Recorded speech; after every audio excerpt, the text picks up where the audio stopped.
1000 से ज्यादा शिक्षा मित्र आत्महत्या कर चुके सभापति महोदय। कोई सरकार के कान पे जू नहीं लग रही है। किसान आत्महत्या कर रहे हैं, कोई मतलब नहीं। अनुदेशकों को तनख्वाह नहीं मिल रही है समय से, कोई मतलब नहीं। आंगनबाड़ी महिलाएं परेशान, इनको कोई मतलब नहीं सभापति महोदय। आपकी आशा बहुएं, आपकी ये रसोईया महिलाएं, आपकी आंगनबाड़ी, पंचायत सहायक, रोजगार सेवक, मैं समझता हूं सभापति महोदय यहाँ बैठे हर सदस्य के पास इनके क्षेत्रों का ये डेलीगेशन जरूर मिलता होगा और मांग करता होगा कि कम से कम हमारा मानदेय बढ़ाया जाए, हमें स्थायी किया जाए। सभापति महोदय, इसके लिए सभापति महोदय मेरी पार्टी के किसी भी मेंबर से हम नंबर कम कर लेंगे, टाइम, मेरा टाइम बढ़ा दीजिए, बोला दीजिए, कोई भी मेंबर हमारे लिए दे देंगे टाइम। इसलिए सभापति महोदय, इन सभी समस्याओं के लिए मैं आपसे कहना चाहता हूं कि इनका समाधान करिए, और नहीं समाधान करेंगे तो अभी तो बैसाखी में बन गए, बिहार और आंध्रा को पैकेज देखे फिर देश में कितने राज्यों को पैकेज दे पाओगे। अरे वित्त मंत्री, आज मैं पहली बार बोलने के लिए खड़ा हुआ हूं, आपने मुझे मौका दिया, उसके लिए बहुत बहुत धन्यवाद देता हूं। सभापति जी, सबसे पहले श्रद्धेय नेताजी को मैं नमन करना चाहता हूं, जिन्होंने अपने संघर्ष, अपनी हिम्मत, साहस और अपने पूरे जीवन की तपस्या समाज के उत्थान के लिए, देश और उत्तर प्रदेश की तरक्की के लिए और समाज के हर व्यक्ति की तरक्की और खुशहाली के लिए उन्होंने जो अपना पूरा जीवन समर्पित किया है, सबसे पहले मैं आपके माध्यम से उनको नमन करना चाहता हूं। माननीय सभापति महोदय, श्रद्धेय नेताजी ने हम लोगों को अपने समाजवादी विरासत में इंसाफ और इंसानियत, न्याय और हक की लड़ाई करना सिखाया है। उस लड़ाई को हम लोग बखूबी अपने नेता आदरणीय अखिलेश यादव जी के नेतृत्व में शानदार तरीके से उस विरासत को न केवल लड़ रहे हैं, बल्कि नेताजी के हर सपने को पूरा करने तक हम लोग चुप बैठने वाले नहीं हैं। सभापति महोदय, बजट एक व्यापक विषय है और जब इस विषय के बारे में सोचते हैं तो समझ में नहीं आ रहा कि कहां से शुरू करें, क्योंकि देश में आज कोई वर्ग नहीं बचा है। कुछ चुनिंदा उद्योगपतियों के बारे में बात नहीं करूंगा, लेकिन देश के 140 करोड़ लोगों में से कम 95% लोग ऐसे हैं जो आज पूरी तरह से बर्बाद हैं। एनडीए की ये सरकार 11वां बजट पेश कर रही है, लेकिन इस 11वें बजट के बावजूद अगर मैं देखता हूं तो समाज की जो गरीबों के लिए सबसे ज्यादा जरूरी चीजें हैं, स्वास्थ्य का है, तो स्वास्थ्य 2023 और 24 में बजट घटा दिया है। किसानों का बजट जहां यूपीए के सरकार के समय 2014 तक 5.5 था, वहीं 24 आते आते ये 3.15 रह गया है। शिक्षा का बजट जहां 2013 में 4.77 था, आज 23-24 आते आते ये 2.5% रह गया है। इसी तरह से जितनी भी जरूरी चीजें हैं, सभापति महोदय, मुझे कहने में कोई संकोच नहीं, ये जो बीजेपी की एनडीए की सरकार है, ये सरकार पूरी तरह से गरीब विरोधी, किसान विरोधी, नौजवान विरोधी, बुनकर विरोधी, छात्र विरोधी, दलित विरोधी, पिछड़ा विरोधी, मजदूर विरोधी, जितनी भी अगर उपाधियां दी जाएंगी सभापति महोदय वो कम है। और मैं कोई राजनीतिक भाषण नहीं दे रहा हूं, मैं उदाहरण सहित आपको जब नंबर आए तो बोल देना, और हमें पता है आपका नंबर भी नहीं आएगा आपकी पार्टी में, ये भी पता है हमें।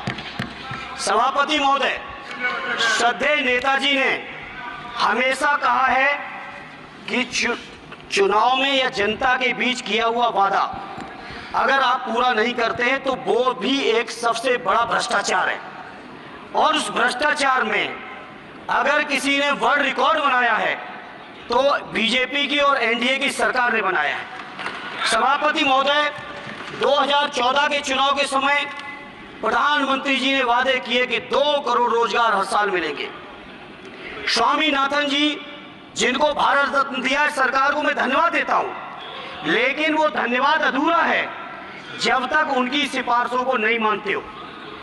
2007-8 से लगातार मांग चल रही है देश में कि स्वामीनाथन जी की जो सिफारिश है किसानों को 1.5 गुना समर्थन मूल्य देने का, एमएसपी की गारंटी देने का, कानूनी हक और अधिकार देने का, उस गारंटी को आज तक नहीं माना, आज तक नहीं माना, आज तक नहीं माना। स्वामीनाथन जी को आज तक नहीं माना। अध्यक्ष जी डिस्टर्ब ना करिए। सभापति महोदय, मेरा टाइम इसमें काउंट नहीं होगा। आप इधर, अरे यार, इसे जीता है तो ज्यादा बोलो, मालूम है कितने बड़े तीरंदाज हो। इधर चलो। स्वामीनाथन जी की आपने नहीं मानी, एमएसपी आपने लागू नहीं की। कितनी बढ़िया बातें कि खाद पे हम सब्सिडी बढ़ा रहे हैं। पहले 50 किलो को 45 किलो, फिर 45 किलो को 40 किलो, और मुझे लगता है कि एक तीसरा कार्यकाल पूरे होते होते केवल 10 ही किलो बचेगा खाद के कट्टे में, से ज्यादा नहीं बचेगा। मंडी एक नहीं बनाई, आत्महत्या इतनी कर रहे किसान। और किसान अगर अपनी एमएसपी की मांग करते हैं, हजारों किसान ही दिल्ली की सीमा पर मारे जाते हैं, और आप सोचते हो कि आपकी बात को कोई समझेगा नहीं। सभापति महोदय, नौजवानों को कितना गुमराह किया गया। नौजवानों से कह दिया गया हर साल 2 करोड़ रोजगार। मैं आज सवाल पूछता हूं अपने नौजवानों की ओर से, बताएं भारतीय जनता पार्टी के लोग और सरकार में बैठे लोग, 10 साल आपने राज कर लिया है, आखिर 20 करोड़ नौजवानों को रोजगार कहां है? अरे छोड़िए यार, अबे कोई नोटिस नहीं लेता तुम्हें, छोड़ो, कोई नोटिस नहीं लेगा तुम्हें। 20 करोड़ नौजवान के रोजगार का हिसाब कहां है? आज 11वें बजट में जब याद आई तो वो भी ट्रेनिंग की बात करते हो।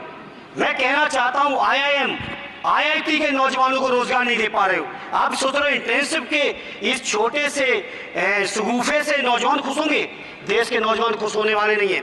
सभापति महोदय, शिक्षा के मसले पर लगातार बजट घटाया जा रहा है, लगातार सरकारी शिक्षा कम की जा रही है, और ये बीजेपी की सरकार की लगातार प्रयास है कि नौजवान शिक्षित होंगे तो सवाल पूछेंगे।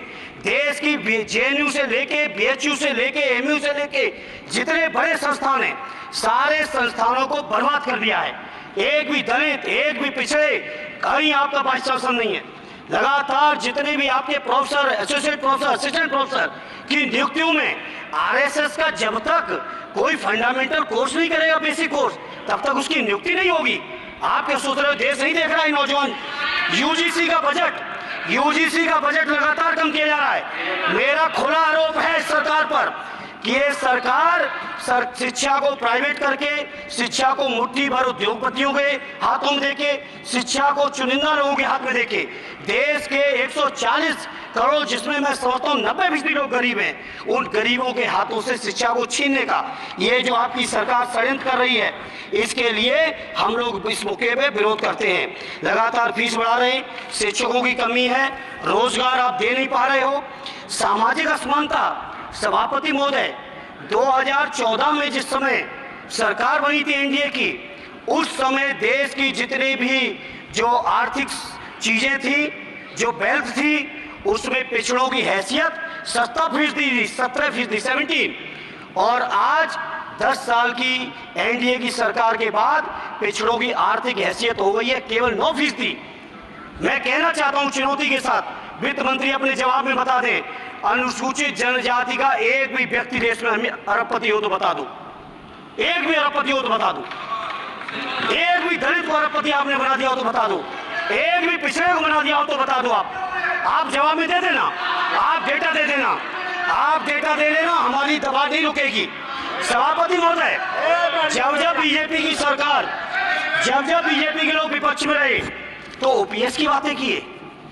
10 साल से आप सत्ता चला रहे हो, 11वां बजट पेश कर रहे हो, पूरा देश आज ओपीएस के लिए सरकारी कर्मचारी परेशान है, कहीं ओपीएस की चर्चा नहीं है, पुरानी पेंशन की कोई चर्चा नहीं है। सभापति महोदय, पुरानी पेंशन तो पुरानी पेंशन, हम मांग करते हैं, बहुत बड़े राष्ट्रभक्त आप बनते हो, मैं मांग करता हूं देश के पैरामिलिट्री फोर्सेस को आप पुरानी पेंशन दीजिए। मैं मांग करता हूं, आप राष्ट्रभक्त हैं ना, सीमा में जो सुरक्षा कर रहे हैं, जो शहादत झेल रहे हैं, मेरी मांग है कि आप उनकी ओपीएस दीजिए। वो आप ओपीएस नहीं दे पाओगे। इसी तरह से सभापति महोदय, देश के अंदर बहुत से ऐसे संविदा कर्मचारी, एक से एक बढ़िया फार्मूला, अब कानूनन मंडल आयोग लागू हो गया तो कैसे पिछड़े दलितों को रोके? तो संविदा कर्मी की प्राइवेट कंपनी, प्राइवेट आपने आउटसोर्सिंग कर दी। आउटसोर्सिंग के कारण से देश के सारे दलित सारे पिछड़े, सारे आदिवासी आपकी सेवाओं से बाहर हो गए, उनके पास कोई कानूनी हक नहीं। तो ये जो आरक्षण को खत्म करने के तरह तरह के जो आप लोग षड्यंत्र अपना रहे हो, इस षड्यंत्रों को देश का जनमानस पूरी तरह से जान भी चुका है, पहचान भी चुका है, और इसीलिए उत्तर प्रदेश से तो आपको कर ही दिया है बाहर, देश से भी बाहर जल्दी करेंगे, और हमारे साथी मिलकर दूसरे प्रांतों से भी बाहर करेंगे। इसी तरह सभापति महोदय, हम मांग करते हैं, आप सोचिए उत्तर प्रदेश अकेले के अंदर, देश के हालात मुझे नहीं पता और बदतर होंगे, अकेले उत्तर प्रदेश में 1000 से ज्यादा शिक्षा मित्र आत्महत्या कर चुके सभापति महोदय। कोई सरकार के कान पे जूं नहीं लग रही है, किसान आत्महत्या कर रहे हैं, कोई मतलब नहीं, अनुदेशकों को तनख्वाह नहीं मिल रही है समय से, कोई मतलब नहीं, आंगनबाड़ी महिलाएं परेशान हैं, इनको कोई मतलब नहीं सभापति महोदय। आपकी आशा बहुएं, आपकी ये रसोईया महिलाएं, आपकी आंगनबाड़ी, पंचायत सहायक, रोजगार सेवक, मैं समझता हूं सभापति महोदय यहाँ बैठे हर सदस्य के पास इनके क्षेत्रों का ये डेलीगेशन जरूर मिलता होगा और मांग करता होगा कि कम से कम हमारा मानदेय बढ़ाया जाए, हमें स्थायी किया जाए। सभापति महोदय, इसके लिए सभापति महोदय मेरी पार्टी के किसी भी मेंबर से हम नंबर कम कर लेंगे, टाइम, मेरा टाइम बढ़ा दीजिए, बोला दीजिए, कोई भी मेंबर हमारे लिए दे देंगे टाइम। इसलिए सभापति महोदय, इन सभी समस्याओं के लिए मैं आपसे कहना चाहता हूं कि इनका समाधान करिए, और नहीं समाधान करेंगे तो अभी तो बैसाखी में बन गए, बिहार और आंध्रा को पैकेज देखे प्रदेश में कितने राज्यों को पैकेज दे पाओगे। अरे वित्त मंत्री जी उत्तर प्रदेश से आते हो, इतना भी हक नहीं कि पूरे बजट भाषण में एक बार उत्तर प्रदेश का नाम आ जाता। इतना अयोध्या से नफरत हो गई, अयोध्या से अवधेश जी क्या जीत गए, आप लोगों को इतनी नफरत हो गई कि एक भी उत्तर प्रदेश का एक बार भी नाम नहीं आया सभापति महोदय।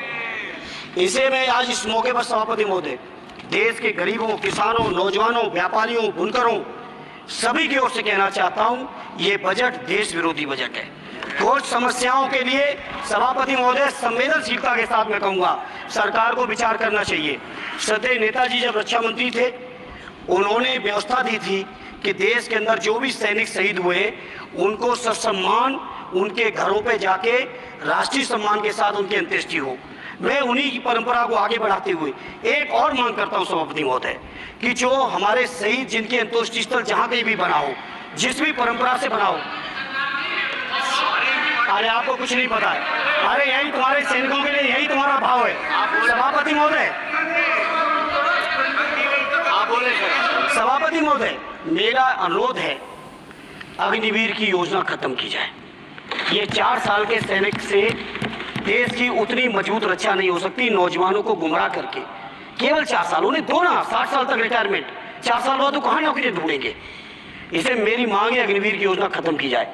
साथ ही साथ मेरी एक मांग और है कि जो शहीदों की शहादत स्थल है उसको शहीद स्थल के तौर पर डेवलप करने के लिए केंद्र सरकार को अतिरिक्त बजट देना चाहिए।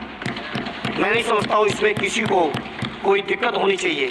इसी तरह सभापति महोदय, बातें बहुत लंबी लंबी की जाती हैं, थोड़ा सा मैं अपने क्षेत्र के बारे में कहूँगा। आदरणीय हमारे नेता माननीय राममूर्ति वर्मा जी ने भी कहा है, माननीय लालजी वर्मा जी ने भी, जो बाढ़ की समस्या है, जो समस्या बिहार में है नेपाल से पानी छोड़ने की, वही समस्या उत्तर प्रदेश की भी है। और विशेषकर पूर्वी उत्तर प्रदेश में अगर आप चलिए तो खीरी से शुरू करेंगे, पीलीभीत खीरी से लेके पूरा आप चले जाइए और एकदम कुशीनगर बॉर्डर तक, बिहार बॉर्डर तक पूरी की पूरी समस्या है। घाघरा जब आती है तो मैं समझता हूँ इन जिलों के लाखों लोगों को तहस नहस करके चली जाती है। जितना विकास होता है सभापति महोदय, बरसात के समय वो सारा का सारा विकास पूरी तरह से खत्म हो जाता है। इससे मेरी मांग है केंद्र की सरकार से कि बजट आप पास कर रहे हो तो कम से कम उत्तर प्रदेश इतनी नफरत ना करो। 2 बार तो उत्तर प्रदेश की दम पे ही बैठे थे और तब भी ये वित्त मंत्री जी हंस रहे, इनके यहाँ भी आता है बाढ़ तो जाती होगी, महाराज बसता तो नहीं होगा, कुशीनगर बसता नहीं होगा, आपका मऊ बसता नहीं है, आजमगढ़ बसता नहीं, अम्बेडकर नगर बसता नहीं, बहराइच बसता नहीं, खीरी बसता नहीं, श्रावस्ती बसता नहीं, पीलीभीत बसता नहीं, बलिया बसता नहीं है, कुशीनगर बसता नहीं है, गोरखपुर बसता नहीं है। इतने जिले तो हमारे उत्तर प्रदेश के प्रभावित हैं। तो बिहार की तरह से एक विशेष पैकेज हमारे उत्तर प्रदेश के लिए भी दे दो। कम से कम इतना तो कहने की हिम्मत रखो, केवल चीखने के लिए बैठे हैं सब के सब। इस सभापति महोदय, दूसरा एक मैं बात, हमसे पूर्व जो सांसद रहे हमारे आजमगढ़ के, बड़ी लंबी लंबी बातें की, गोरखपुर से आजमगढ़ होते हुए बनारस तक का हमने रेलवे लाइन स्वीकृत करा दिया। सभापति महोदय, मैंने जब पता किया अधिकारियों से तो सच्चाई ये है